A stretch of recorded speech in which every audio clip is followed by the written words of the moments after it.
கர்த்தருடைய பரிசுத்த நாமத்திற்கு மகிமை உண்டாவதாக. கர்த்தருடைய பெரிதான கிருபையினாலும் இரக்கத்தினாலும் கூட இந்த நாளிலுடைய சமூகத்திலே நாம் இந்த வேத பாட வகுப்புக்கு கடந்து வரும்படியாய் தேவன் கிருபை செய்தபடியினாலும் பரிசுத்த ஆவியானவர் தாமே நம் மத்தியிலே போதகராக இருந்து நமக்கு போதிக்கும்படியாக அவருடைய கரத்தில் ஒப்பு கொடுத்து நாம் காத்திருப்போம். கர்த்தருடைய ஆவியானவர் நம்மளை நடத்தட்டும். ஆதியாகமம் 22:18 நாம் வாசிக்கலாம்.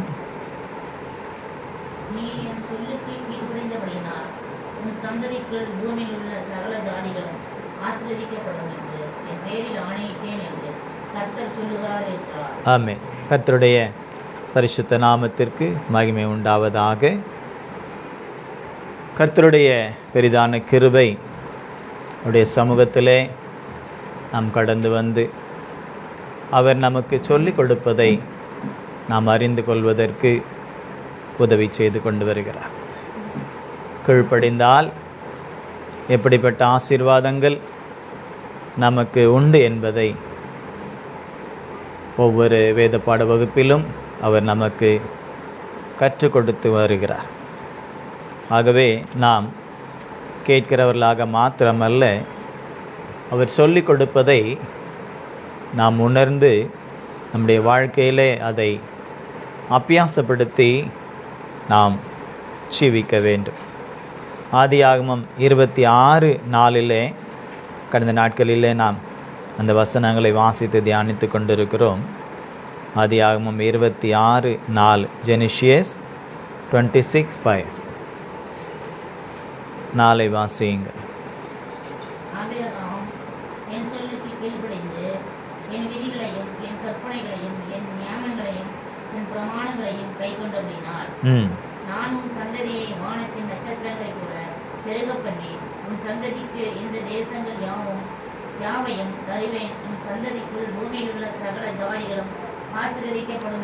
ஆமென். ஆபிரகாமினுடைய கீழ்ப்படுதலின் நிமித்தம் உலகத்திற்கே ஆசீர்வாதம் என்பதை இந்த வசனங்கள் மூலமாக நாம் கண்டு கொள்ளலாம். ஒவ்வொரு நாளுமே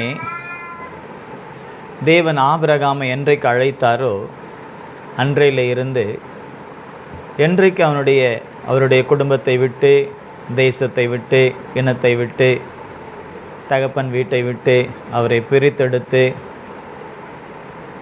அவர் காண்பிக்கும் தேசத்திற்கு கொண்டு வந்து அவரை ஆசீர்வதிக்க வேண்டும் என்று சொல்லி தேவன் அவருக்கு கட்டளை கொடுத்தாரோ அது முதல் நாம் ஆபிரகாமுடைய வாழ்க்கையிலே நாம் பார்க்கிறோம். தேவனுடைய சத்தத்தை கேட்டு அவருடைய விருப்பத்தை, அவருடைய சித்தத்தை அவர் நிறைவேற்றினவராயிருக்கிறார். தினந்தோறும் ஆபிரகாமும் தேவனும் இணைந்தே இருந்தார்கள் என்று தான் நாம் பார்க்கிறோம். எதையெல்லாம் ஆபிரகாமுக்கு தேவன் சொன்னாரோ அதையெல்லாம் அவர் தன்னுடைய வாழ்க்கையிலே அதை அவர் நிறைவேற்றினார். அதனால்தான் அவருடைய சந்ததிக்கு மாத்திரமல்ல, உலகத்திற்கே ஆசீர்வாதம் என்று கர்த்தர் அவரை விசேஷப்படுத்தி இருக்கிறார். ஆபிரகாம் என் சொல்லுக்கு கீழ்ப்படிந்து என் விதிகளையும், என் கற்பனைகளையும், என் நியமங்களையும், என் பிரமாணங்களையும் கை கொண்டபடியினால், கை கொண்டால் என்று அல்ல, கை கொண்டபடியினால் நான் உன் சந்ததி வானத்தின் நட்சத்திரங்களைப் போல பெருக பண்ணி உன் சந்ததிக்கு இந்த தேசங்கள் யாவையும் தருவேன், உன் சந்ததிக்குள் பூமியில் உள்ள சகல ஜாதிகளும் ஆசீர்வதிக்கப்படும் என்றார். ஒரு மனுஷனுடைய கீழ்ப்படிதலினாலே உலகத்திற்கே ஆசீர்வாதம் என்றால் அந்த மனுஷன் தேவனோடு கூட எப்படி நடந்திருப்பார், எப்படி ஜீவித்திருப்பார், எப்படி அவருடைய வார்த்தைகளை எல்லாம் கை கொண்டு கீழ்ப்படிந்து அவர் நடந்திருப்பார் என்பதை நாம் தியானிக்க வேண்டும். ஒரு ஆபிரகாம் மூலமாக உலகத்திற்கே ஆசீர்வாதம் என்று சொல்லும் பொழுது, பூமியில் உள்ள சகல ஜாதிகளுக்கும் ஆசீர்வாதம் என்று சொல்லும் பொழுது, நம் நிமித்தம் நம்முடைய குடும்பத்திற்கோ, நம்முடைய பிள்ளைகளுக்கோ, நம்முடைய பின் சந்ததிகளுக்கோ ஆசீர்வாதம் உண்டா இல்லையா? உண்டு. நம் மூலமாக கூட இந்த உலகத்திற்கு ஆசீர்வாதம் உண்டு. நம் மூலமாக கூட இந்த நாம் இருக்கக்கூடிய இந்த இந்திய தேசத்திற்கு ஆசீர்வாதம் உண்டு. அதை செயல்படுத்த வேண்டும் என்றால் கேட்டது தலையாட்டு போகிறது அல்ல, அன்றாட நம்முடைய வாழ்க்கையில் அதை நாம் நடைமுறைப்படுத்த வேண்டும். ஆமென், ஹல்லேலூயா. அன்றாட நம்முடைய வாழ்க்கையிலே அது நம்முடைய சுவாசமாய் இருக்க வேண்டும். தேவன் என்ன சொல்கிறாரோ அதை நாம் நிறைவேற்றுவதே நம்முடைய சுவாசமாய் இருக்க வேண்டும். நமக்கு தெரிஞ்சால் மூச்சு விடுறோம், அது பாட்டு நடந்துக்கிட்டே இருக்கு இல்லையா? இல்லை எனக்கு தெரிஞ்சால் தான் நான் மூச்சு விடுவேன், எனக்கு தெரியலனா நான் விட மாட்டேன்னு சொன்னால் நம்மளால் இருக்க முடியுமா? முடியாது. அப்போது அது பாட்டுன்னு அந்த சுவாசிக்கக்கூடிய அந்த கிரியைகள் நமக்குள்ளே நடக்கும்படியாக தேவன் எப்படி கட்டமைத்து வைத்திருக்கிறாரோ, அதே போல் தேவனுடைய வார்த்தைகளை அவர் சொல்லுக்கு கீழ்ப்படிந்து என்ன சொல்லுகிறார், என்ன கட்டளையா அல்லது விதிகளா அல்லது பிரமாணங்களா அல்லது உடன்படிக்கையா அல்லது நியமங்களா அல்லது வாக்குதத்தங்களா கற்பனைகளா, என்ன அவர் சொல்லுகிறாரோ எல்லாவற்றிற்கும் நாம் எப்படி கீழ்ப்படியணும்னு சொன்னால், நாம் சுவாசிப்பதை போல.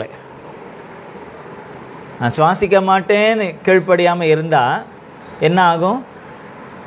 மரணம் தான் வரும் இல்லையா? இல்லை, நான் கொஞ்சம் நேரம் பிடிச்சி பாருங்களேன், ஒரு 2 நிமிஷம் பிடிச்சி பாருங்களேன், முடியுமா? 1 நிமிஷம் கண்டினியூவாக மூக்கை பிடிச்சிட்டு சுவாசிக்காமல் இருந்து பாருங்கள், என்னமோ பண்ணுற மாதிரி இருக்கும். இந்த கொரோனா டைம்லலாம் நிறைய பேருக்கு சுவாச கோளாறு தான் வந்தது. சுவாசிக்கிறதுக்கு முதல்ல அவங்கள கொண்டு போனால், கொரோனாவில் பாதிக்கப்பட்டவங்களை கொண்டு போனால் முதல்ல என்ன பார்ப்பாங்க? அவங்களுடைய இந்த சுவாச நிலை, அந்த ஆக்சிஜன் அளவு, அவனுடைய பல்ஸ் எந்த அளவில் இருக்குது அப்படின்னு பார்த்து தான் ட்ரீட்மெண்ட்டே கொடுத்தாங்க. அப்போ அது குறைவுபட்டால், நாம் சுவாசிக்கக்கூடிய அந்த சுவாசத்திற்கான அந்த காரியங்கள் குறைவுபட்டால் அல்லது அந்த சுவாச உறுப்பு பழுதுபட்டால் நம்மால் ஜீவிக்க முடியாது. அதனால் நமக்கு எந்த ஆசீர்வாதமும் இருக்காது. அதே போலத்தான் தேவன் சொல்லுகிற ஒவ்வொரு வார்த்தைகளுக்கும், அந்த வார்த்தைகளின் மூலமாய் வரக்கூடிய கட்டளைகளோ பிரமாணங்களோ விதிகளோ நியாய பிரமாணங்களோ உடன்படிக்கையோ நியமங்களோ எதுவாக இருந்தாலும் அதற்கு நாம் உடனே என்ன செய்ய வேண்டும்? எந்த விதமான மறுப்பும் சொல்லாமல் கீழ்ப்படி வேண்டும். அப்போ ஆபிரகாமை குறித்து தேவன் சொல்லுகிறார், என் சொல்லுக்கு கீழ்ப்படிந்தபடியினால்னு சொல்கிறார். வேறு எதையும் சொல்லலை. அவர் முக்கியப்படுத்துறது எதை? ஆபிரகாம் என் சொல்லுக்கு கீழ்ப்படிந்து நான் என்னெல்லாம் கட்டளையிட்டேனோ, எதையெல்லாம் அவனுக்கு விதித்தேனோ, எப்படிப்பட்ட நியமங்கள் எல்லாம் அவனுக்கு நான் கொடுத்தேனோ, எப்படிப்பட்ட பிரமாணங்களை அவனுக்கு கொடுத்தேனோ, எப்படிப்பட்ட கட்டளைகளை அவனுக்கு நான் கொடுத்தேனோ, அதற்கெல்லாம் என்ன செய்தான்? கை கொண்டான். கை கொள்றதுனா என்ன அர்த்தம்? அதை நிறைவேற்றுவது. கை கொண்டபடியினால், அப்போது நம்ம குடும்பத்தில் ஒரு 4 பேர் இருக்கும், இல்லை 10 பேர் இருக்கும். அப்படின்னும் பொழுது நமக்கு என்ன கர்த்தர் சொல்லுகிறாரோ அதை நாம் செய்ய வேண்டும். அவங்க செய்யட்டும், இல்லை இவங்க செய்யட்டும் அப்படின்ட்டு நாம் அதை பார்க்கக்கூடாது. இப்போ ஆபிரகாம் குடும்பத்திலேருந்து ஆபிரகாமோடு தான் கர்த்தர் பேசினார். அவங்க அப்பா தேராகோடு கூட பேசலை. ஆபிரகாமை தான் தனியாக அழைத்து வந்தார். சாராளோடு கூட பேசலை. யாரோடு தான் பேசினார்? ஆபிரகாமோடு தான் பேசினார். ஈசாக்காடு கூட பேசலை. ஆபிரகாம் இருந்த வரையில் ஆபிரகாமோடு தான் பேசினார். அதற்கப்புறம் ஈசாக்கோடு கூட பேசினார், யாக்கோப்போடு கூட பேசினார். 12 கோத்திர பிதாக்களோடு கூட பேசினார், நம்முடைய முற்பிதாக்களோடு கூட பேசினார், தீர்க்கதரிசிகளோடு பேசினார், ராஜாக்களோடு பேசினார், சாதாரண பிரஜைகளோடு பேசினார். அதுக்கப்புறம் அவர் மனுஷனாக இந்த பூமிக்கு கடந்து வந்து இந்த பூமியில் உள்ள எல்லா மனுஷர்களோடும் அவர் பேசினார், இன்னும் பேசிக்கொண்டே இருக்கிறார். ஆமென். அப்போ அவர் எதற்காக பேசுகிறார்? எதற்காக பேசுகிறார் அப்படின்னும் பொழுது, நம்ம கீழ்ப்படிந்தால் என்ன, அவருக்கு என்ன லாபம்? அவருக்கு ஏதாவது லாபமா? நம்ம கீழ்ப்படுகிறதுனால அவருக்கு ஒரு லாபமும் இல்லை. சரி, கீழ்ப்படியாமல் போனால் அவருக்கு என்ன நஷ்டம் அப்படின்னு பார்த்தா அவருக்கு எந்த விதமான நஷ்டமும் இல்லை. நாம் கீழ்ப்படிந்தால் லாபம் நமக்கு தான், கீழ்ப்படியலைன்னா நஷ்டமும் நமக்கு தான். ஆமென். கீழ்ப்படிந்தால் எல்லாம் நமக்கு தான், கீழ்ப்படியலைன்னா தான் கஷ்டம். கீழ்ப்படிந்தால் நமக்கு ஆசீர்வாதம், கீழ்ப்படியலைன்னா நமக்கு தான் நஷ்டம். அப்போ நாம் கீழ்ப்படிய வேண்டும் என்று கர்த்தர் சொல்வது எதற்காகனா, நாம் ஆசீர்வாதத்தை சுதந்திரித்து கொள்ள வேண்டும் என்பதற்காக.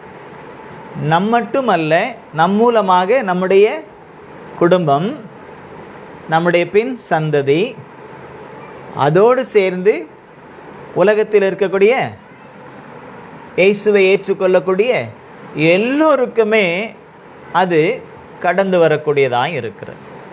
அப்போ நம் நிமித்தம் அவர் கொடுக்கக்கூடியதான அந்த ஆசீர்வாதம் உலகத்தின் கடைசி வரையிலும் போய் சேரணும்னா நம்முடைய கீழ்ப்படிதல் அதற்கு மிக மிக முக்கியம். ஆமென். அப்போ ஆபிரகாம் கீழ்ப்படிந்ததுனால எனக்கும் ஆசீர்வாதம், ஒவ்வொருவருக்கும் ஆசீர்வாதம். ஆபிரகாமை நம்ம பார்த்ததில்லை, ஆபிரகாமோடு நம்ம பேசினதில்லை. அவர் கருப்பா சிவப்பான்னு நமக்கு தெரியாது, கட்டையா குட்டையான்னு நமக்கு தெரியாது, அவர் எப்படி பேசினார், அவருடைய முகரூபம் எப்படி நமக்கு தெரியாது. ஆனால் அவருடைய கிரியைகள் சாட்சியாய் நிற்கிறது. ஆமென். அவருடைய உருவங்கள் மறைந்து போயிருக்கலாம், அவருடைய அவயவங்கள் மறைந்து போயிருக்கலாம், அவருடைய சத்தங்கள் கேட்கப்படாமல் போயிருக்கலாம். ஆனால் அவருடைய சாட்சி, அவர் நடந்து கொண்ட தேவனுக்கு முன்பதாக அவர் நடந்து கொண்ட அந்த சாட்சி இன்னைக்கு நமக்கும் ஆசீர்வாதம், இன்னும் வரக்கூடிய பின் சந்ததிகளுக்கும் அது ஆசீர்வாதமாய் இருக்கிறது. அப்போது ஆபிரகாமுக்கு இந்த ஆசீர்வாதம் என்றால், ஆபிரகாமின் மூலமாய் ஆசீர்வாதத்தை பெற்றுக்கொண்ட நாமும் கூட அந்த ஆசீர்வாதத்தை நமக்கு பின் வரக்கூடியவர்களுக்கு, நம்முடைய பின் சந்ததிகளுக்கு, ஏன் இயேசு கிறிஸ்துவை நம் மூலமாக ஏற்றுக்கொள்ளக்கூடிய ஒவ்வொருவருக்குமே அந்த ஆசீர்வாதத்தை நாம் கொடுக்கக்கூடியவர்களாய் இருக்கிறோம். ஆமென். அல்லேலூயா. நாம் ஆசீர்வாதத்தை அவரிடத்திலிருந்து பெற்று எப்படி பெற முடியும்? அவருடைய சொல்லுக்கு கீழ்ப்படிந்தால். அவர் என்ன சொல்லுவார்? என்ன சொன்னாலும், என்ன சொன்னாலும். ஆபிரகாமினுடைய கீழ்ப்படுதலை பார்க்கும்போது, உன் குமாரனை கொடு அப்படின்றார், பலி செலுத்துன்றார். ஏதாவது பேசினாரா? வேதத்தில் நம்ம வாசிக்கிறோமே, உன்னுடைய அவர் சொல்லியே சொல்கிறார், உன்னுடைய ஒரே குமாரன், உன் நேச குமாரன், உன் அன்பின் குமாரன், அவனை கூட்டிகிட்டு வந்து எனக்கு என்ன செய், நான் உனக்கு குறிக்கக்கூடிய மலையில் தகன பலியாய் செலுத்துன்றார். ஆபிரகாம் ஒரு வார்த்தை பேசலை. ஆபிரகாம் எதிர்த்து அல்லது மறுத்து ஒரு வார்த்தை பேசலை. நம்மள அந்த செய்வோமா? என்ன ஆண்டவரே, இவ்வளோ 99 வருஷம் கழித்து கொடுத்துருக்கீங்க, 100வது வயதில் கொடுத்தீங்க, அதை போயிட்டு கேட்குறீங்களே. தேவன் நரபலியெல்லாம் கேட்டது இல்லை, நரபலி கேட்டது இல்லை. ஆனால் இங்கே கேட்குறார் ஆபிரகாம் கிட்ட. ஆனால் நரபலி கொடுத்தாரானா? இல்லை. ஏன் கேட்குறாருன்னா, நம்முடைய கீழ்ப்படுதலை அங்கே பரிசோதிக்கிறார். ஆபிரகாமுக்கு அது ஒரு பரீட்சை. அந்த பரீட்சை, அந்த எக்ஸாமில் ஆபிரகாம் தேறினார், பாஸ் ஆனார், வெற்றி பெற்றார். வெற்றி பெற்றார். எப்படி வெற்றி பெற்றார்? தேவன் அவருக்கு என்ன சொன்னார்? ரொம்ப நாளாக பிள்ளை இல்லை, சாராள் மூலமாக எத்தனையோ ஆண்டுகள், 99 ஆண்டுகள் கடந்து போய்விட்டது. ஆனாலும் எத்தனை வருஷம் ஆனாலும் பிள்ளை இல்லைன்னு சொன்னால் அந்த ஏக்கம் அது இல்லாதவங்களுக்கு தான் தெரியும், இருக்கிறவங்களுக்கு தெரியாது. ஏக்கம் இருந்துக்கிட்டே இருக்கும். வயதானாலும் கூட, அந்த வயது ஆகி மூப்பு நிலைமையில் கடந்து போனாலும் கூட ஒரு பிள்ளை இல்லையே என்றுதான் அந்த ஏக்கம் இருக்கத்தான் செய்யும். அப்படிப்பட்ட ஒரு ஏக்கத்தோடு தான் 99 ஆண்டுகளை ஆபிரகாமும் 89 ஆண்டுகளை சாராலும் கடந்தார்கள். ஆனால் தேவன் அவரை ஆசீர்வதிக்க விரும்பினார். அவருக்கு ஒரு குமாரனை வாக்குத்தத்தத்தின்படி கொடுக்க விரும்பினார். வீட்டுக்கு தேடி வந்தார். வந்தவர் யாருன்னே ஆபிரகாமுக்கு தெரியாது. சொந்தக்காரராக வரல, ஒரு வழிபோக்கனை போல் என்ன செய்தார், வந்தார். ஆனால் ஆபிரகாமினுடைய குணம் என்ன? சொந்தக்காரங்களே நம்ம கவனிக்க மாட்டேன்றோம். ஆனால் ஆபிரகாமுடைய குணம் என்ன? யாராக இருந்தாலும் கவனிப்பார். வசனம் அதுதான் சொல்லுகிறது. அந்நியரை உபசரிக்க மறவாதிருங்கள், அதனாலே அறியாமல் நாம் தேவ தூதர்களையும் கூட போஷித்ததுண்டு என்று சொல். அப்படிதான் ஆபிரகாம் செய்தார்.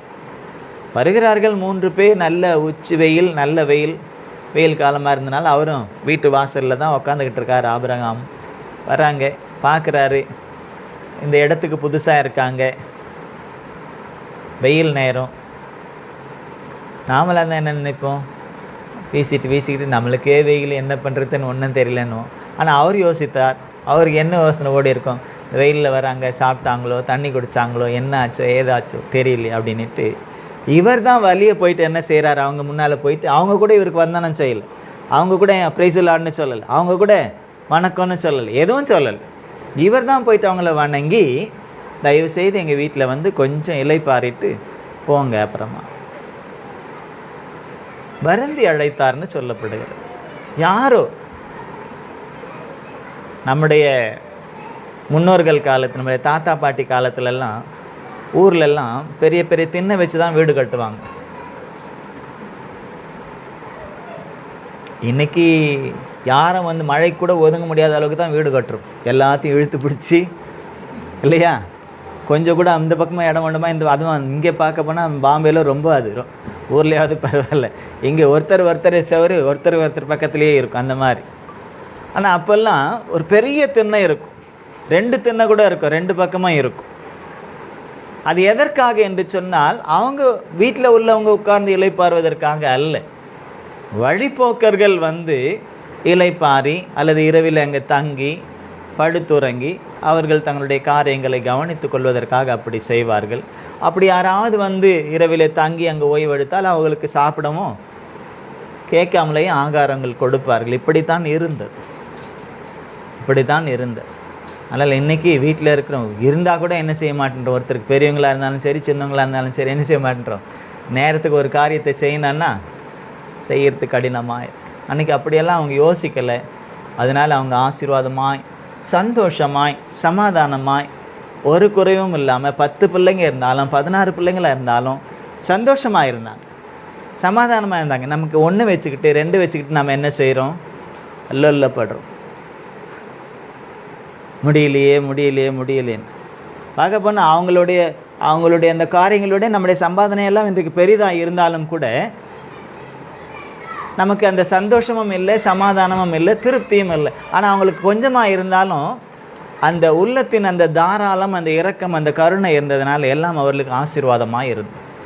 அப்போ ஆபிரகாமை தேவன் விசேஷப்படுத்தி காண்பிப்பதற்கான காரணம் அதுதான்.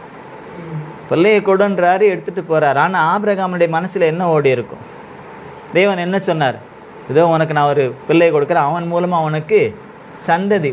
எப்படி 1 2ன்னு சொல்ல, வானத்தின் நட்சத்திரங்களைப் போலவும் கடற்கரை மணலை போலவும் உன் சந்ததி இருக்கும்.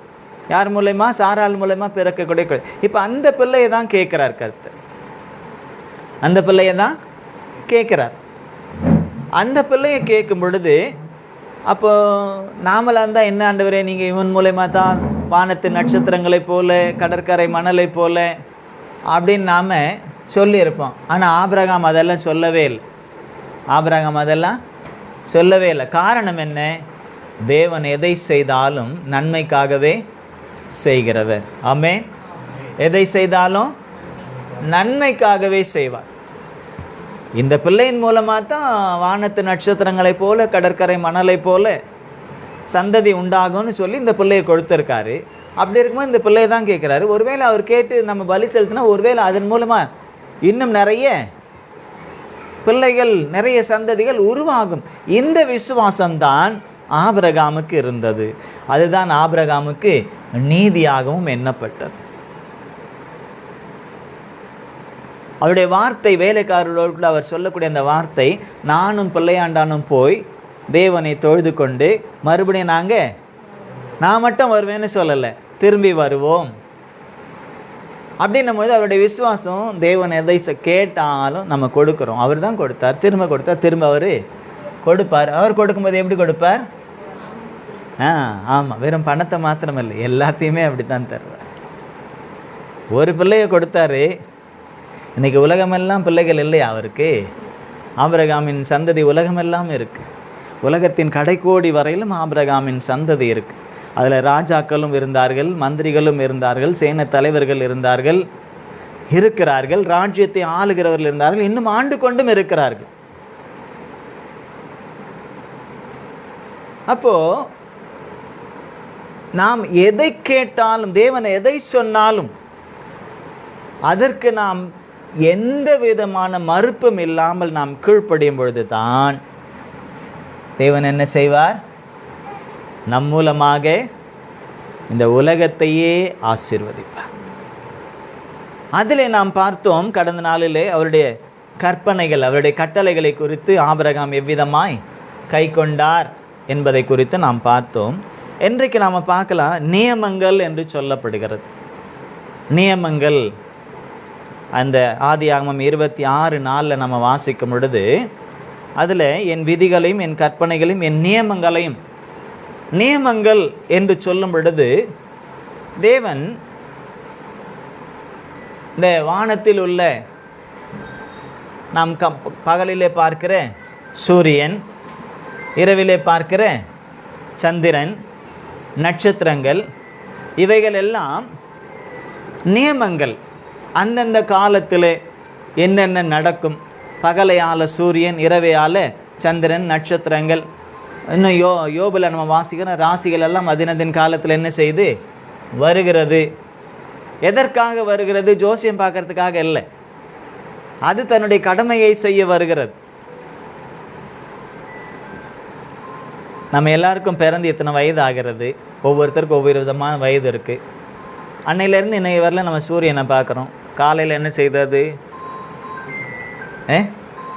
என்ன செய்கிறோம்? காலையில் என்ன செய்தது? நாம் எழுந்திருக்கிறோமோ இல்லையோ, அது கரெக்டாக வந்துடுதா? வருதா இல்லையா? என்னைக்காவது அது தாமதிச்சிருக்குமா? என்னைக்காவது அது வராமல் இருந்திருக்குமா? இப்போ இந்த மழை காலத்தில் கூட அது அதனுடைய பணியை அது செய்துக்கிட்டு தான் இருக்குது. மேகம் மறைப்பதனால அது நமக்கு தெரிவதில்லை. சந்திரனும் கூட அதே போல்தான், இரவில் அதனுடைய பணியை செய்து கொண்டே இருக்கிறது. மேகம் மறைப்பதனாலே தெரிவதில்லை. அதே போல் நட்சத்திரங்கள், அந்த கோள்கள், அந்த ராசிகள் எல்லாமே அதினதின் காலத்தில் அது என்ன செய்து ஒன்று கொண்டே இருக்கிறது. வசனம் சொல்லுகிறது, தேவன் சொன்னார், இவையெல்லாம் உங்களுக்கு கால குறிப்புகள், இதையெல்லாம் உங்களுக்கு எதற்காக? நாட்களை எண்ணுவதற்கும், நாட்களை, மாதங்களை, வாரங்களை, வருடங்களை, யுகங்களை கணக்கிடுவதற்கும் இதெல்லாம் நான் உங்களுக்கு நியமங்களாக கொடுக்கிறேன்னு வச்சுட்டு போயிருக்கிறேன். அதே போல் நோவாவின் காலத்தில் ஒரு காரியத்தை கொடுத்தார், வானவில்லை வைத்தார். வானவில்லை எதற்காக கொடுத்தார்? எதற்கு அடையாளமாக கொடுத்தார்? இனிமேல் பூமியை பெரிய வெள்ளத்தினாலே பூமியை நான் அழிக்க மாட்டேன். அது பெருவெள்ளமாய் வரும்பொழுது, நிறைய மழை பெய்யும் பொழுது பார்த்தா வானவில்லும் கூட வரும். அது என்ன? தேவன் அதை நினைவு கூறுகிறார், நாமும் அதை நினைவு கூறுகிறோம்.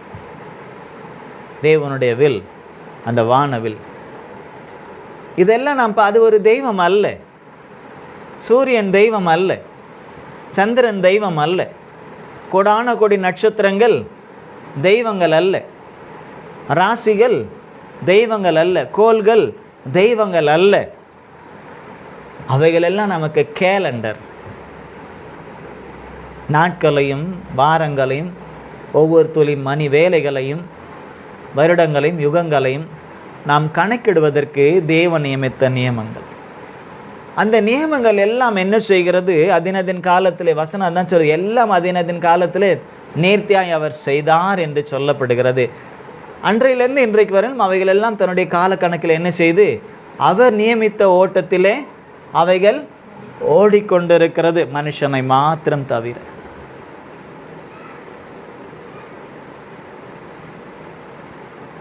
நம்ம ஊரில் இருந்தப்போ தூங்கின நேரம் வேறு இல்லையா? பாம்பேயில் நம்ம தூங்கி எழுகிற நேரம் வேறு மாறி போகுது. ஆனால் நம்ம சென்னையில் இருந்தாலும் சரி, திருநெல்வேலியில் இருந்தாலும் சரி, சூரியன் காலையில் அது வேலையை செய்யும். பாம்பேயில் இருந்தாலும் அதே நேரத்துக்கு தான் அது செய்யும். ஆனால் நம்முடைய தன்மைகள் என்ன செய்யுது? மாறுகிறது.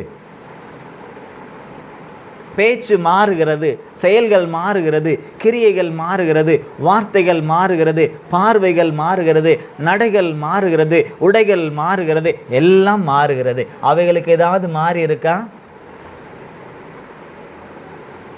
ஆனால் ஆபிரகாமை குறித்து சொல்லும் பொழுது என் நியமங்களையும் அவன் கை கொண்டான் என்று சொல்லுகிறார். ஆமென், அல்லேலூயா. என் நியமங்களையும் அவன் கை கொண்டான்.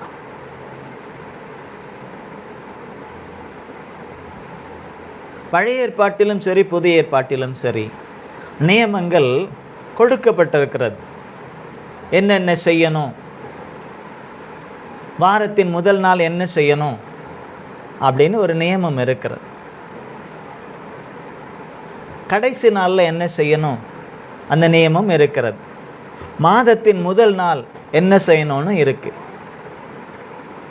7 வாரங்கள் சேர்ந்து முடியும் பொழுது என்ன செய்யணும் அப்படின்ற நியமங்கள் இருக்கு. பண்டிகைகள் எப்படி ஆசரிக்க வேண்டும் என்ற நியமங்கள் இருக்கிறது.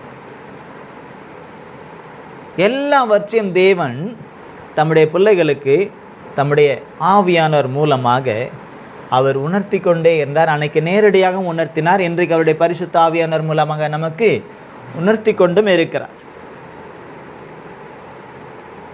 இன்றைக்கு காலங்கள் வெகு வேகமாக ஓடிக்கொண்டிருக்கிறது. நம்ம 2024 இப்போ தான் ஆரம்பித்த மாதிரி இருக்குது. 7வது மாதத்தில் இருக்கும். இன்னும் ஒரு 4 மாதம் 5 மாதம் போச்சுன்னா அடுத்த 25 வந்துடும் இல்லை? 2025 நாட்கள். ஏன்னா அதுவும் வசனம் சொல்லுது, நாட்கள் வேகமாய் பொல்லாதவைகளாக இருக்கிறது, காலத்தை பிரயோஜனப்படுத்தி கொள்ளுங்கள். அப்போ பழைய ஏற்பாட்டு காலத்தில் நம்முடைய முற்பிதாக்களுக்கு அவர் வகுத்து கொடுத்த அந்த நியமங்கள் கை கொண்டவர்களும் உண்டு, கை கொள்ளாமற் போனவர்களும் உண்டு. கை கொண்ட பொழுது ஆசீர்வாதத்தை சுதந்திரித்தவர்களும் உண்டு, கை கொள்ளாத பொழுது ஆசீர்வாதத்தை இழந்தவர்களும் உண்டு.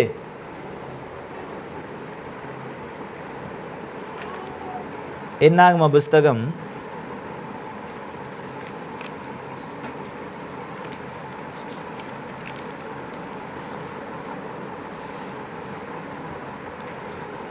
29வது அதிகாரம்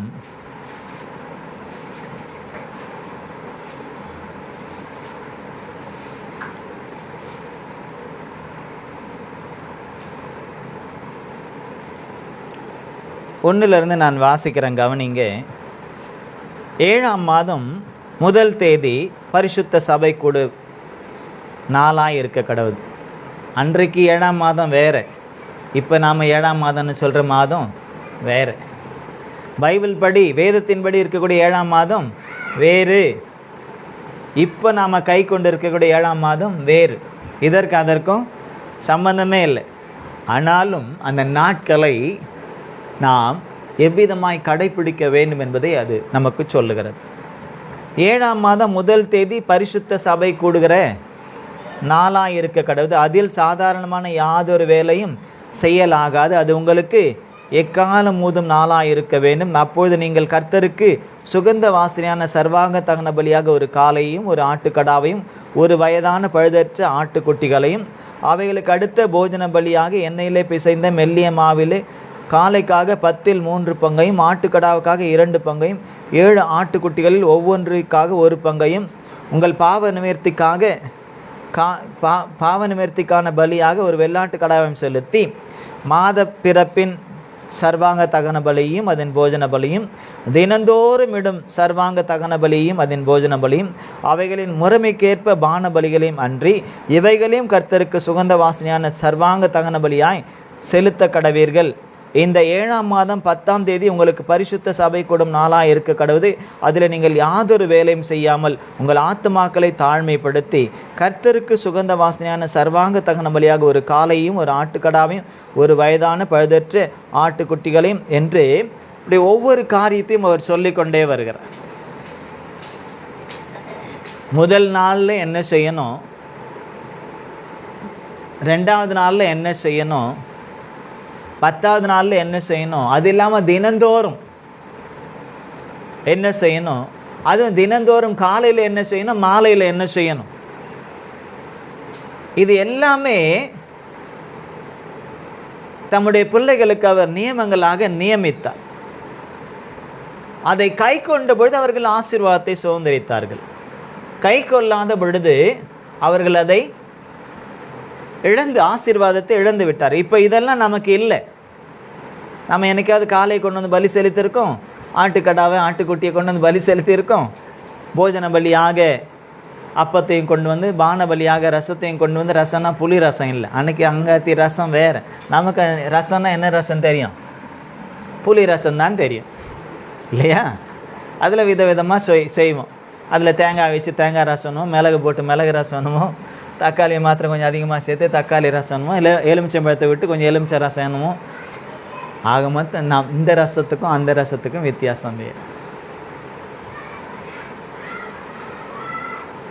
எப்படி எல்லாம் அந்த ஆகாரங்கள் கூட எப்படி செய்ய வேண்டும், எப்படிப்பட்ட மாவினால் செய்யப்பட வேண்டும், எப்படிப்பட்ட அந்த ஆடுகளாக இருந்தாலும் மாடுகளாக இருந்தாலும் காளைகளாக இருந்தாலும் புறாக்களாக இருந்தாலும் அது எப்படிப்பட்ட, கவனிங்க, எப்படிப்பட்டவைகளாக இருக்க வேண்டும். எப்படிப்பட்டதையும் கொண்டு போயிட்டு நம்ம போய் செலுத்திட முடியாது. ஒரு ஆட்டை பலி செலுத்தினா அது எப்படி இருக்கணுமா, பழுதில்லாமல் இருக்கும், எந்த குறையும் இல்லாமல் இருக்கும்.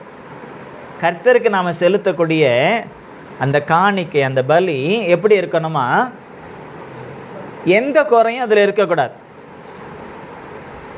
எந்த குறையும். சில நேரத்தில் காணிக்கை போடுவாங்க, நான் பார்ப்பேன். அந்த காணிக்கை எடுத்து பார்க்கும்போது அதாவது கடையில் கொடுத்தா செல்லாது அந்த நோட்டு, கடையில் கொடுத்தா அந்த நோட்டு செல்லாது, அப்படிப்பட்டதை போடுவாங்க. இப்போ நான் சொல்லும்போதே அது கஷ்டமாக இருக்குது, கர்த்தர் ஏற்றுக்கொள்வாரா? அதற்கு காரணம் என்ன, கர்த்தருக்கு நாம் என்ன செய்கிறோம், யாருக்கு செய்கிறோம் என்ற அந்த பயமும் அந்த மரியாதையும் இல்லாமல் போவது தான். பயமும் மரியாதையும் இல்லாமல் போவது. ஒரு ஏதாவது ஒரு வீட்டில் விசேஷம், அந்த கிழிஞ்ச நோட்டை போயிட்டு நம்ம ஒரு 100 ரூபா இருந்தீங்களா, அது கிழிஞ்ச நோட்டாக இருக்குது, அது கிஃப்டாக கொடுத்தா வாங்கிக்குவாங்களா? இல்லை கொடுக்க தான் நமக்கு மனசு வருமா? கொடுத்தா என்ன நினைப்பாங்களோ, தப்பாக பேசுவாங்கன்னு தான் நினைப்போம். ஆனால் காணிக்கை போடும்போது மாத்திரம் சில பேர் அதை கவனிப்பதே இல்லை. காரணம் என்ன, கர்த்தரை குறித்த அறிவில்லை. கர்த்தருக்கு எப்படிப்பட்டதை செய்ய வேண்டும் என்று அந்த உணர்வில்லை. என்ன கர்த்தராக வந்து பார்க்க போகிறாரு, கர்த்தராக வந்து எடுக்க போகிறாரு, கர்த்தராக வந்து பயன்படுத்த போகிறாரு நம்ம நினைப்போம். ஆனால் நிறைய பேர் அப்படி தான் குதர்க்கமாக பேசுவாங்க. கர்த்தர் அந்த அது கிழிஞ்சு போச்சோ இல்லை பழைய நோட்டோ தேஞ்சு போச்சோ அது இல்லை, நம்முடைய மனசில் என்ன இருக்குது அதை தான் பார்க்குறேன். நம்ம மனசில் கர்த்தருக்கென்று என்ன நிலையை நம்ம வச்சுருக்கோம், நம்முடைய மனசில் கர்த்தர் எப்படிப்பட்டவராக இருக்கிறார், அதை தான் ஒரு இடத்துல கூட கேட்குறார். ஒரு சரியில்லாத ஒரு ஆட்டையோ மாட்டையோ நீ கொண்டு வந்து பலி செலுத்துற, அதை உன்னுடைய ராஜாவுக்கோ உனக்கு பிரியமானவனுக்கோ அதை நீ கொண்டு போய் செலுத்த அவன் ஏற்றுக்கொள்வானா அப்படின்னே கேட்குறேன். ஏன்னா அப்படியும் செய்திருக்காங்க. அப்போ இந்த நியமங்களை எல்லாம் நமக்கு எப்படி நியமித்து இருக்கிறாரோ அப்படி. காயனுடைய காணிக்கை ஏற்றுக்கொள்ளலை, ஆபேலுடைய காணிக்கை ஏற்றுக்கிட்டார். 2 பேருமே காணிக்கை தான் கொடுத்தாங்க. தேவன் பட்சபாதம் உள்ள தேவன் அல்ல. அவர் காணிக்கை மேல் கண் வைக்கிற தேவனும் அல்ல. அவங்க மனசை தான் பார்த்தார். ஒருத்தர் என்ன செய்தான், எந்த விதமான ஒரு நல்ல கர்த்தருக்கு ஒரு நல்லதை கொடுக்கணும், முக்கியமானதை கொடுக்கணும், முதல் தரமானதை கொடுக்கணும் அப்படின்னு அவன் மனசில் இல்லை. காயினுக்கு அப்படி இல்லை. ஆனால் ஆபேலுக்கு எப்படி இருந்தது? ஆபேலுக்கு எப்படி இருந்தது? அவன் மனசில் எப்படி இருந்தது? வெளியில் லைட்டம் போட்டு விட்டுரு. அவன் மனசில் எப்படி இருந்தது?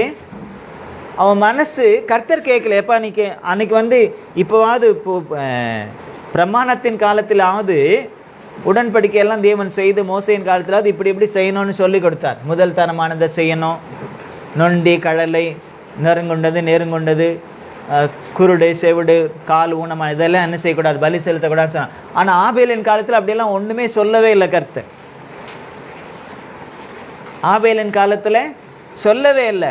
ஆனால் ஆபேல் எப்படி அப்படிப்பட்ட ஒரு காரியத்தை செய்தார்னா, அதுதான் தேவனுக்கு அவர் கொடுத்து அவருடைய மனசில் இருந்த அந்த இடம், அவருடைய இருதயத்திலே தேவனுக்கு என்று அவர் வைத்திருந்த இடம் எப்படி இருந்தது? முதல் தரமானதாக இருந்தது. முதல் தரமானதாக இருந்தது. நம்ம அந்த வார்த்தையை, அந்த வசனத்தை நம்ம பார்க்கும் பொழுது அழகாக இருக்குது. அவர் எப்படிப்பட்டதை கொடுத்தார் தேவனுக்கு என்பதை நாம் பார்க்கும் பொழுது வாசிங்க. ஆதியாகமம் 4வது அதிகாரம்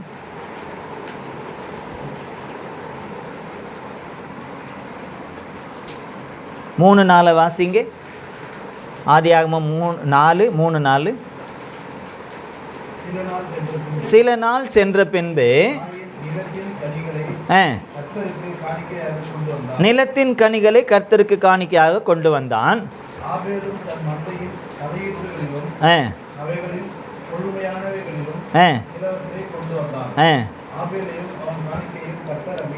ஆமென். 2 பேருமே காணிக்கை கொண்டு வந்தாங்க. ஒருத்தன் பழ வர்க்கங்களை காணிக்கையாக கொண்டு வருகிறான். ஆனால் அந்த பழம் எப்படிப்பட்டதாக இருக்கணும், எப்படிப்பட்ட பழத்தை கொடுக்கணும் அப்படின்ற அவனுடைய மனன் காரியம் அங்கே வெளிப்படலை. அவன் மனசில் இருந்திருந்தா மனுஷன் முகத்தை பார்க்கிறது நாம் பார்க்குற மாதிரி அல்ல. தேவன் எதை பார்க்குறவர்? நம்முடைய இருதயங்களை பார்க்கிற தேவன். அப்போது நம்ம காணிக்கை 2 பேரும் கொண்டு வராங்க. அந்த காணிக்கையை பார்க்குறதுக்கு முன்னாடி அவங்க இருதயத்தை தான் கர்த்தர் பார்த்தார். இவன் மனசில் காணிக்கை கொண்டு வர இவன் மனசில் என்ன இருக்குது, இவன் மனசில் என்ன இருக்குது? காயின் மனசில் ஒன்றுமே இல்லை. கர்த்தரை முதல் தரமானதோ கர்த்தருக்கு என்று முக்கியமானதோ அப்படின்னு செய்யக்கூடிய என்ன இல்லை, காணிக்கை கொடுக்கணும் அப்படின்ற மாதிரி வந்தான். ஆனால் ஆபேல் அப்படி இல்லை. அவன் என்ன செய்தான்னா, மந்தையை பார்க்குறான், அதில் தலையிட்டு முதல் பிறந்தது எது? என்ன முதல் பிறந்தது எது? அதுக்கப்புறம் அந்த முதல் பிறந்ததுலேயே பார்க்குற நிறைய இருக்குது. அந்த முதல் பிறந்ததுலேயே கூட எது கொழுமையாக இருக்குது? நல்லா பார்க்கும் பொழுதே எப்படி இருக்குது? ஏற்றுக்கொள்கிற மாதிரி இருக்கா? அதைத்தான் அவன் மனசை கர்த்தருக்கு அப்போ எந்த அளவுக்கு வச்சுருந்தான், எவ்வளோ மேன்மையாக வச்சுருக்கான் கர்த்தரை அவன் மனசில். ஆனால் ரொம்ப நாள் பூமியில் இல்லை. பாவி 100 வருஷம் வாழ்ந்தாலும் என்ன பிரயோஜனம்? பரிசுத்தவான் 1 நாள் வாழ்ந்தாலும் சாட்சி இன்னைக்கு வரலாம் சாவாமல் உயிராக இருக்கு இல்லையா? பாவி 100 வருஷம் இருந்தும் அவனுக்கு சாட்சி இல்லை. பரிசுத்தவான் 1 நாள் வாழ்ந்தாலும் அவனுடைய சாட்சி இன்றைக்கு வரலும் ஜீவனுள்ள சாட்சியாக இருக்கிறது. ஆபேலின் சந்ததி காயினின் சந்ததி சபிக்கப்பட்டு விடுகிறது. அவனோடு சேர்ந்து அவனுடைய சந்ததியும் சபிக்கப்படுகிறது. ஆனால் ஆபேலுக்கு பதிலாக கர்த்தர் இன்னொரு குமாரனை கொடுத்து அவன் மூலமாக கர்த்தர் ஒரு பெரிய ஆசீர்வாதத்தை கொண்டு வருகிறார். அப்போ அந்த நியமங்கள் நாமே நியமித்து கொண்டாலும், இது யாரும் கர்த்தர் சொன்னாரே எப்போ நீ இப்படி கொண்டு வரணும்னு சொன்னார் ஆபேல்கிட்ட? இல்லை, சொல்லலை இல்லையா? அப்போது இது எப்படி உண்டானது? எப்படி உண்டாகும்? ஒருத்தர் மேலே அதிகமாக அன்பு இருந்தால் ஒருத்தர் மேலே அதிகமாக அன்பு இருந்தால் நம்ம என்ன செய்வோம், எப்படி செய்வோம்? அதிகமாக அன்பு இருக்குன்னு வைங்களேன் ஒருத்தர் மேலே, அவங்களுக்கு செய்யக்கூடிய காரியங்கள்லாம் எப்படி இருக்கும்? விசேஷமாக இருக்குமா, விசேஷம் இல்லாமல் இருக்குமா? விசேஷமாக இருந்தால் தானே இருக்கும். அப்போ தேவனை நினைக்கும் பொழுது ஆபேலுக்கு விசேஷம் பொங்கினது. அவருடைய உள்ளம் தேவனுக்காக விசேஷமாய் பொங்கினது. கர்த்தருக்கு செய்தால் இப்படி தான் செய்யணும், கர்த்தருக்கு செய்தால் இப்படி தான் செய்யணும். அன்னைக்கு மாத்திரம் இல்லை, இன்றைக்கும் அப்படித்தான். ஏசு கிறிஸ்துவின் காலத்தில் கூட ஏசு கிறிஸ்து காணிக்கை பெட்டியில் காணிக்கை போடுற நிறைய பேரை பார்த்தார். அதில் கனவான்கள், தனவான்கள், செல்வவான்கள், லேண்ட்லார்டு, நிறைய பேர், கோடீஸ்வரங்க எல்லாம் இருந்தாங்க. எல்லாரும் போட்டாங்க. எல்லாரதையும் கர்த்தர் நல்லதுன்னு சொல்லலை. ஒரு ஏழை விதவை தாய் போட்டால் அவள் போட்டதை தான் பெருசுன்றார். எல்லாரும் நினைப்பாங்க, எது என்ன அவர் கோடீஸ்வரன் 10 லட்சம் போட்டு போயிருக்கிறார். எத்தனை கோடீஸ்வரர்? 10 லட்சம் போட்டு போயிருக்கிறார். இந்த ஏழை விதவை 2 காசு போட்டாலும் அதை பெருசுன்றாரு. எப்படி? அதுக்கு தான் கர்த்தர் சொல்கிறார், ஏசு அந்த இடத்துல சொல்கிறார், அவங்க எல்லாம் தங்கக்கிட்ட இந்த பரிபூரணத்திலிருந்து எடுத்து கொஞ்சம் போட்டாங்க. கோடி கோடியாக நான் ஆசீர்வாதத்தை கொடுத்துருக்கேன், அதுலேருந்து கொஞ்சம் எடுத்து போட்டாங்க, பிச்சு போட்ட மாதிரி போட்டாங்க. ஆனால் இந்த ஏழை விதவை தனக்கு ஜீவனத்துக்கென்று இருந்தது அந்த 2 காசு தான். அதை முழுசாக என்ன செய்துட்டாவே அப்படின்னா தன்னையே அவள் காணிக்கையாய் கொடுத்ததை போல. சில பேர் இருக்காங்க, அதிகமாக யாருன்னா காணிக்கை கொடுத்தா அவளெல்லாம் கொடுக்காதீங்க, இவ்வளோ மாத்திரம் கொடுங்க அப்படின்றவங்களும் இருக்காங்க. அது பிசாசு பண்ணுற வேலை. தாங்கடுத்தம் இல்லாமல், அதாவது சொல்லுவாங்க, வானரம் தானும் கெட்டு வனத்தையும் கெடுக்குமா. வானரன்னா புரியுதா? குரங்கு. தானும் கெட்டு வனத்தையும்னா காட்டையும் கெடுக்கும்னு சொல்லுவாங்க. அந்த மாதிரி சில பேர் யாராவது போடு, அதனால தான் கர்த்தர் சொன்னால் இந்த கைக்கு செய்கிறது இந்த கைக்கு தெரிய வேணாம். யாருக்கு என்ன செய்கிறோம், கர்த்தருக்கு செய்தாலும் சரி, எளியவர்களுக்கு செய்தாலும் சரி, எதுவுமே தெரியக்கூடாது. அந்த ஆசீர்வாதம் நமக்கு அந்தரங்கத்திலே வந்து சேரும். அப்போ 2 பேருடைய மனசை பார்த்தார். நியமித்தல், கர்த்தர் எதுவும் அவங்களுக்கு நியமிக்கல அந்த காலகட்டத்தில், எப்பா நீ இப்படியெல்லாம் செய்யணும்னுட்டு. ஆனால் ஆபேல் அப்படி இல்லாத பொழுதே தன்னுடைய மன நிறைவோடு கூட கர்த்தருக்கு செய்தான். காயின் அப்படி செய்யலை.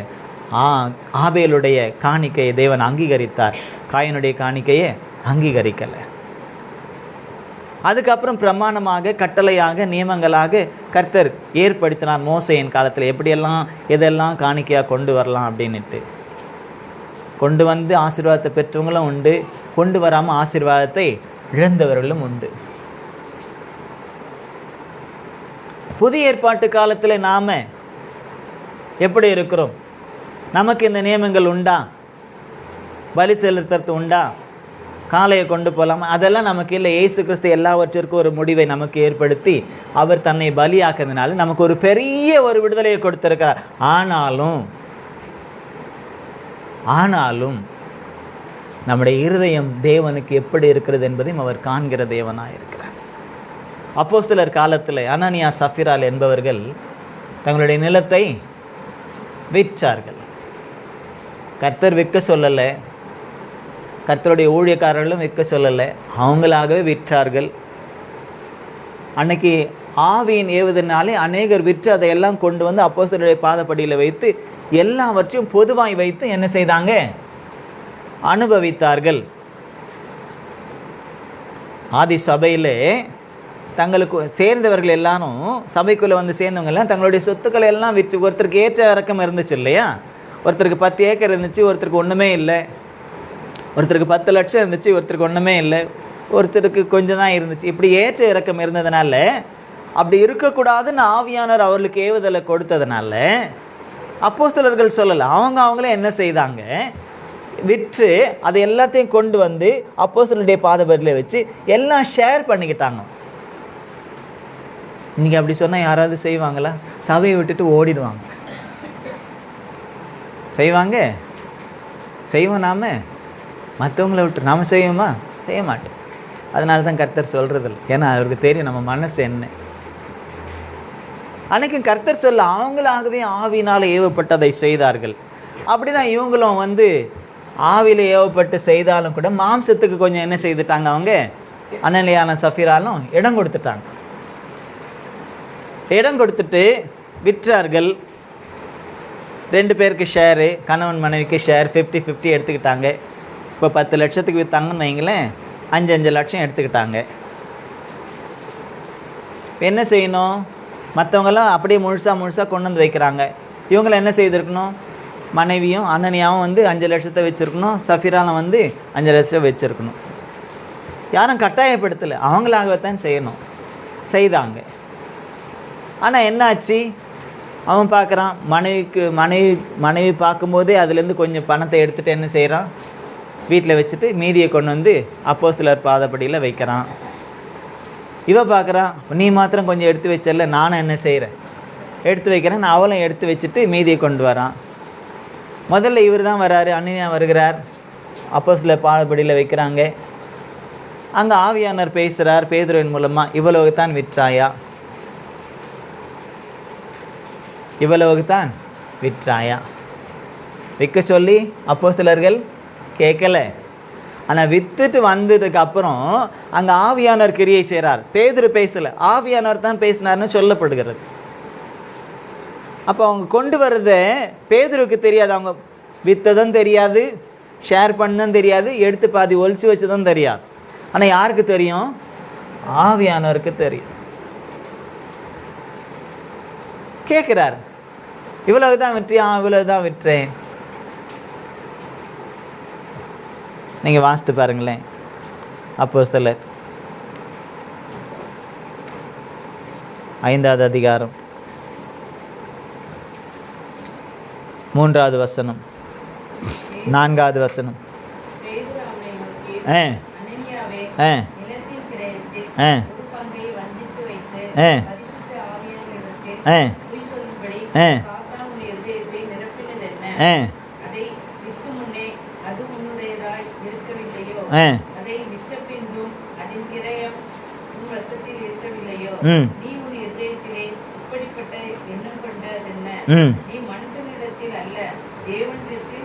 பொய் சொன்னாய் என்றான்.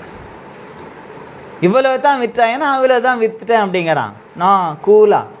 அப்போது அங்கே ஒருவர் பரிசுத்த ஆவியில் நிறைஞ்சு கேட்குறாரு, இன்னொருத்தன் பிசாசினால நிறைஞ்சு பதில் சொல்கிறான். பரிசுத்த ஆவின்னு வெளிப்படையாக சொல்கிறார், ஒரு பங்கை, நிலத்தின் ஒரு பங்கை நீ வஞ்சித்து வைத்து பரிசுத்த ஆவியினிடத்தில் நீ பொய் சொல்லும்படி சாத்தான் உன் இருதயத்தை நிரப்பினது என்ன? அது விற்கும் முன்னு உன்னுடையது தான், அது விற்ற பின்பும் உன்னுடையது தான். ஆனால் இருதயத்தில் நீ எப்படி ஆயிட்ட? வஞ்சிக்கிறவனா ஆயிட்ட. பிசாசின் குணம் வந்துடுச்சு, பிசாசின் குணம் வந்துருச்சு, பிசாசின் குணம் வந்துருச்சு. அதனால் என்னாச்சு? இந்த வார்த்தையை கேட்கவே விழுந்து ஜீவனை விட்டான் என்று இருக்கிறது. நீ செத்து போனலாம் கூட அப்போஸ்தலர்கள் சொல்லலை. உண்மையை சொன்ன உடனே, அதை கேட்ட உடனே அவனுடைய ஜீவன் போயிட்டு. அதே போல் மனைவியை எடுத்துகிட்டு வரான், ஒரு பங்கை வஞ்சித்து வைத்துட்டு சஃபீராலும் அவளிடத்துலும் அதே தான் கேட்குறாங்க. ஆம்னு அவளை தான் சொல்கிறான். 9வது வசனத்தில் நம்ம பார்க்கும்போது, கர்த்தருடைய ஆவியை சோதிக்கிறதுக்கு நீங்கள் ஒருமனப்பட்டது என்ன? இதோ உன் புருஷனை அடக்கம் பண்ணியனுடைய கால்கள் வாசற்படியில் நிற்கிறது, உன்னையும் வெளியே கொண்டு போவார்கள். நாம் தேவன் நமக்கு நியமத்தை கொடுத்தாலும் அல்லது நாமே சில காரியங்களை நியமித்து கொண்டாலும் அதில் எப்படி இருக்கணும்? உண்மையாக இருக்கணும், உண்மையாக இருக்கணும். இந்த உண்மை இல்லாத பொழுது இல்லாத பிரச்சனைகள் எல்லாம், சாபங்கள், ஆசீர்வாத குறைவுகள் கடந்து வருகிறது. நான் சாபம் போடலை, வேதத்தில் உள்ள வசனத்தை தான் உங்களுக்கு சொல்லுகிறேன். அப்போது இன்னும் நம்ம பார்க்குறோம், ரோமரில் 14வது அதிகாரத்தில்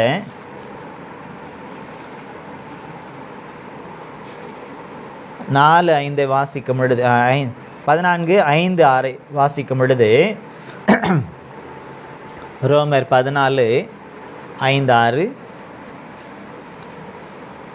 அன்றியும் ஒருவன் ஒரு நாளை மற்றொரு நாளிலும் விசேஷமாக எண்ணுகிறான், வேறொருவன் எல்லா நாட்களையும் சரியாக எண்ணுகிறான். அவனவன் தன் தன் மனதிலே முழு நிச்சயத்தை உடையவனா இருக்க கடவன். நாட்களை விசேஷித்து கொள்ளுகிறவன் கர்த்தருக்கென்று விசேஷித்து கொள்ளுகிறான், நாட்களை விசேஷித்து கொள்ளாதவனும் கர்த்தருக்கென்று விசேஷித்து கொள்ளாது இருக்கிறான். புசிக்கிறவன் தேவனுக்கென்று ஸ்தோத்திரம் செலுத்துகிறபடியால் கர்த்தருக்கென்று புசிக்கிறான், புசியாது இருக்கிறவனும் கர்த்தருக்கென்று புசியாது இருந்து தேவனுக்கு ஸ்தோத்திரம் செலுத்துகிறான். பாருங்க, புதிய ஏற்பாட்டில் நாம் நாட்களை விசேஷித்து கொள்ளுகிறோம். எப்படிப்பட்ட நாட்களை? இந்த நாள் நான் ஃபாஸ்டிங் போட போகிறேன், இந்த நாள் நான் ஃபாஸ்டிங் போட போகிறேன்.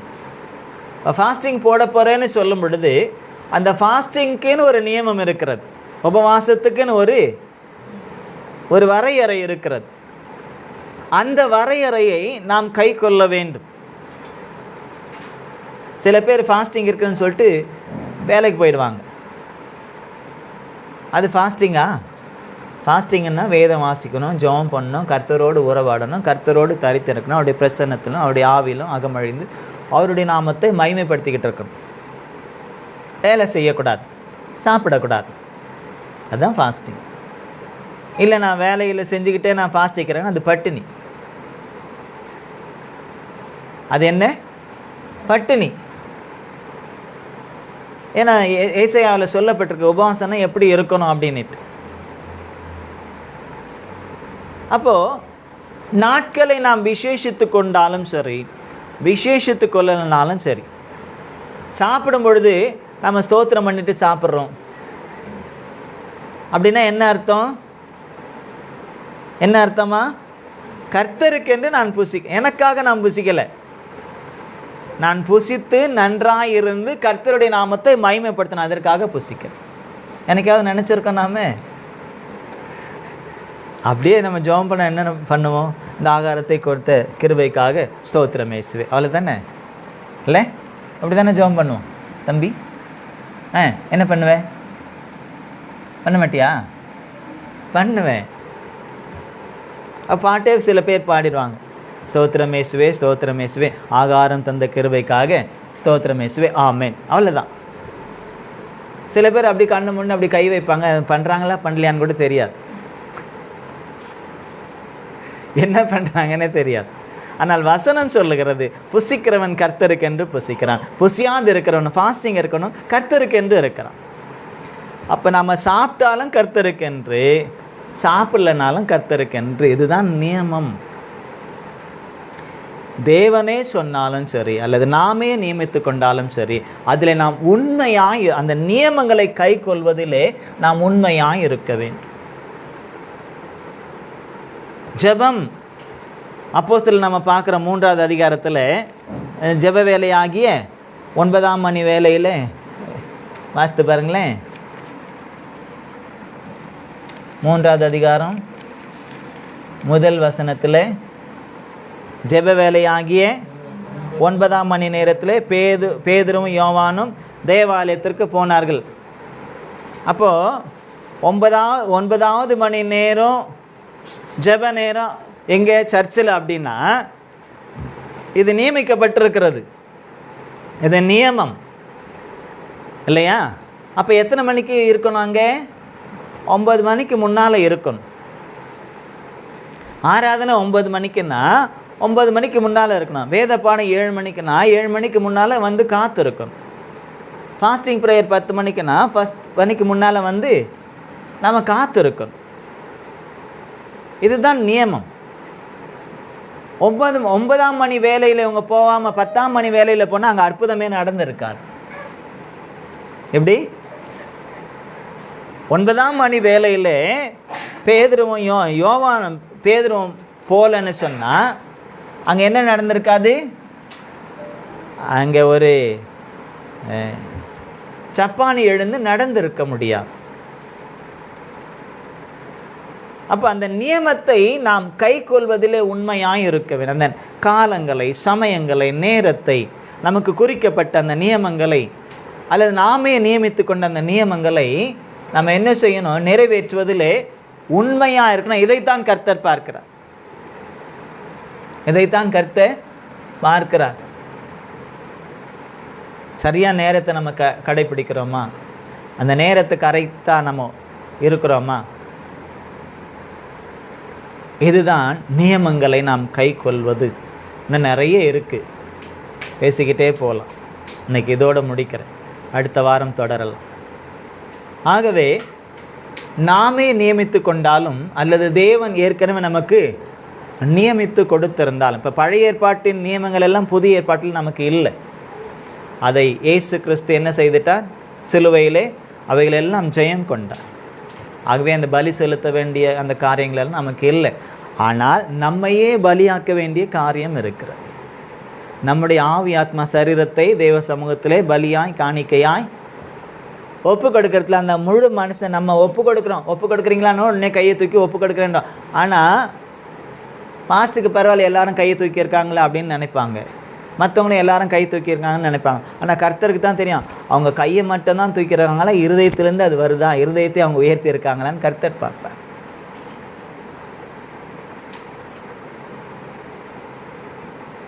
அது எப்படி இருக்கக்கூடாது? ஒருத்தர் நமக்கு கொஞ்சம் விரோதமானவங்களை நம்ம பார்க்குறோம், ஏதோ நமக்கு தீங்கு செய்தவங்களை நம்ம பார்க்குறோம், நேராக பார்த்துட்டோம், வேறு வழி இல்லை, பிரைஸ் லார்ட்னு சொல்கிறோம். முகம் சிரிப்பாக தெரியும், ஆனால் உள்ளே எப்படி இருக்கும்? உள்ளே எப்படி இருக்கும்? சிரிப்பாக அது சந்தோஷமாக இருக்குமா? இதுங்க முகத்தில் மூச்சனே, ஆனால் பல்லெல்லாம் காட்டும், சிரிக்கிற முகமாக இருக்கும். ஆனால் உள்ளே எப்படி இருக்கும்? இவங்களுக்கெல்லாம் ப்ரைஸ் லாட் பண்ண வேண்டியிருக்கு, இதுங்க முகத்தில் போய் முழிச்சிட்டோம். அப்போது இப்படி ரெண்டு விதமாக இருந்தால் அது நமக்கும் ஆசீர்வாதமாக இருக்காது, மற்றவர்களுக்கும் அது ஆசீர்வாதமாக இருக்காது. அப்போ ஒப்பு கொடுக்குறேன்னு சொன்னால் கரங்களை மாத்திரம் நம்முடைய இருதயத்தையும் சேர்த்து ஒப்பு கொடுக்க வேண்டும். அப்போ நமக்கு நியமிக்கப்பட்டதான ஒவ்வொரு காரியத்தையும் நாம் கை கொள்வதிலே உண்மை உள்ளவர்களாக இருக்க வேண்டும். ஏதோ கடமைக்காக அல்ல. ஆபிரகாம் என் நியமங்களை கை கொண்டபடினால் அவனையும் அவனுடைய சந்ததியும் உலகத்தில் உள்ள எல்லா ஜாதிகளையும் ஆசீர்வதித்தேன்னு சொல்கிறார். அப்போ நாமும் கூட நாமாய் நியமித்து கொண்டாலும் அல்லது நமக்கு வேதத்தில் நமக்கு கொடுக்கப்பட்ட நியமங்களாக இருந்தாலும் அல்லது சபையில் நியமிக்கப்பட்டதான காரியங்களாக இருந்தாலும் ஆவியினாலே நமக்கு சொல்லப்பட்ட நியமங்களாக இருந்தாலும் நாம் அவைகளுக்கு நாம் கீழ்ப்படிந்து நம்மை முற்றிலுமாய் ஒப்பு கொடுத்து அவருடைய நாமத்தை நாம் மகிமைப்படுத்துவோம் என்று சொன்னால் நிச்சயமாகவே நம்முடைய வாழ்க்கையில் ஒரு பெரிய ஆசீர்வாதம் நமக்கும் நம்முடைய சந்ததிகளுக்கும் நம்முடைய சந்ததியின் மூலமாக இந்த உலகத்திலே எல்லாருக்கும் இயேசுவின் நாமத்தினாலே அது உண்டாகும் என்று கர்த்தர் சொல்கிறார். ஆமென். ஆகவே அதற்காக என் நிமித்தம் மற்றவர்களும் என்ன செய்யணும்? பூமியில் உள்ள கடைசியில் உள்ளவர்களும் கூட ஆசீர்வாதத்தை சுதந்திரித்து கொள்ளணும். என் நிமித்தம் குடும்பத்தில் உள்ளவங்க எல்லாரும், மற்றவங்களை குறித்து நமக்கு கவலை வேண்டாம். ஆபிரகாம் சாராள் அப்படின்னு இருக்கட்டும், இல்லை இவங்க இப்படி இருக்கட்டும், அவங்க இப்படி இருக்கட்டும், நான் இப்படி தான் இருப்பேன் அப்படின்னு நினச்சிருந்தா, கர்த்தருக்கு கீழ்ப்படியாமல் இருந்திருந்தா ஆபிரகாம் இன்னைக்கு நம்ம மத்தியில் பேசப்படுறவராக இருப்பாரா? சாட்சியாக நிற்க முடியுமா? இப்போ ஆபிரகாம் யாரையும் பார்க்கல, என்னோடு கர்த்தர் பேசினாரா, நான் அவரோடு பேசினா எனக்கு அவர் என்ன சொன்னாரோ அதற்கு நான் கீழ்ப்படுகிறேன்னு சொல்லி கீழ்ப்படிந்து தேவனுடைய நாமத்தை மகிமைப்படுத்தினதுனாலே ஒரு பெருத்த ஆசீர்வாதம் எல்லாருக்கும், பூமியில் உள்ள எல்லாருக்கும், உங்களுக்கும் எனக்கும் உண்டாயிருப்பதை போல நம் மூலமாக மற்றவர்களுக்கும் உண்டாக நாமும் என்ன செய்யணும்? அவருடைய சொல்லுக்கு, அவர் என்ன சொல்லுகிறார், என்ன நியமிக்கிறாரோ, அவருடைய கட்டளைகள் என்ன, பிரமாணங்கள் என்ன, எல்லாவற்றிற்கும் நம்ம கீழ்ப்படிவோம். கர்த்தர் நம்முடைய வாழ்க்கையிலே பெரிய காரியங்களை செய்வார். ஆமென். நம்மை ஒப்பு கொடுத்து நாம் ஜெபிக்கலாம். தகப்பனே, உம்மை நாங்கள் துதிக்கிறோம், உம்மை நாங்கள் ஸ்தோத்தரிக்கிறோம். ஆபிரகாம் உம்முடைய சொல்லுக்கு கீழ்ப்படிந்து உம்முடைய விதிகளையும் அப்பா உம்முடைய கற்பனைகளையும் உம்முடைய நியமங்களையும் உம்முடைய பிரமாணங்களையும் கை கொண்டபடியினாலே ஆபிரகாமையும் அவருடைய சந்ததியையும் அவர் மூலமாக உலகத்தில் உள்ள எல்லா ஜாதிகளையும் அப்பா நீர் ஆசீர்வதித்தீர் என்று அந்த வசனங்களிலே ஆதியாகமம் 26:4-5 வசனங்களிலே நாங்கள் வாசிக்கிறோம் அல்ல, வாசித்தோம். அதிலிருந்து நீர் எங்களோடு கூட நீர் பேசினீர் அல்ல. ஆகவே நீர் எங்களுக்கு நியமித்திருக்கிறதான எல்லா காரியங்களும், ஆம் ஆண்டவரே, அதை நாங்கள் மனப்பூர்வமாக சந்தோஷமாக நாமத்தின் மகிமைக்காக அவைகளை நாங்கள் கை கொண்டு, ஆபிரகாம் கை கொண்டபடியினால் என்று சொன்னீர், அதே போல நாங்களும் கை கொண்டு நாமத்தை மகிமைப்படுத்த எங்களுக்கு உதவி செய்யுங்க. இன்றைக்கு வந்திருக்கிற இந்த பிள்ளைகளுடைய இருதயங்களிலும், ஆன்லைனில் பார்த்து கொண்டிருக்கிற பிள்ளைகளுடைய இருதயங்களிலும், இன்னும் பார்க்க போருடைய இருதயத்திலும் நீரே இப்படிப்பட்டதான ஒரு நல்ல கிரியைகளை நீர் செய்து கீழ்ப்படிதலை தந்து கீழ்ப்படைந்து பிள்ளைகள் தானும் தன்னுடைய சந்ததிகளும் இந்த உலகமும் ஆசீர்வாதத்தை சுதந்திரிப்பதற்கு ஒரு ஏற்ற பாத்திரமாக எங்களை எமது கரத்தில் வைத்து நீங்கள் பயன்படுத்த முடியும். அவங்க கரத்தில் எங்களை ஒப்பு கொடுக்கிறோம். நீர் அப்படியே செய்து உமது நாமத்தை மகிமைப்படுத்த உதவி செய்ய நாங்கள் செபிக்கிறோம். வந்திருக்கிறதான பிள்ளைகள் எல்லாரையும் ஆசீர்வதித்து அனுப்பும். ஆன்லைனில் பார்க்க போகிற எல்லோரையும் நீங்கள் ஆசீர்வதிங்க. இயேசுவின் நாமத்திலே எங்களை ஒப்பு கொடுக்கிறோம் எங்கள் ஜீவனுள்ள நல்ல பிதாவே, ஆமேன். என் ஆத்துமாவே என் முழு உள்ளமே என் ஆத்துமாவே கர்த்தர் செய்த மறவாது. நம்முடைய கர்த்தராகிய இயேசு கிறிஸ்துவினுடைய கிருபை, பிதாவாகிய தேவனுடைய அன்பு, பரிசுத்த ஆவியாருடைய அன்யோன்ய ஐக்கியம் நம் அனைவருடன் எல்லா பரிசுத்தவான்களோடும் கூட வருகை மட்டும் தங்கி தரிப்பதாக. ஆமேன். அல்லேலூயா. கர்த்தர் உங்களை ஆசீர்வதிப்பாரா. God bless you. Praise the Lord, praise the Lord, praise the Lord.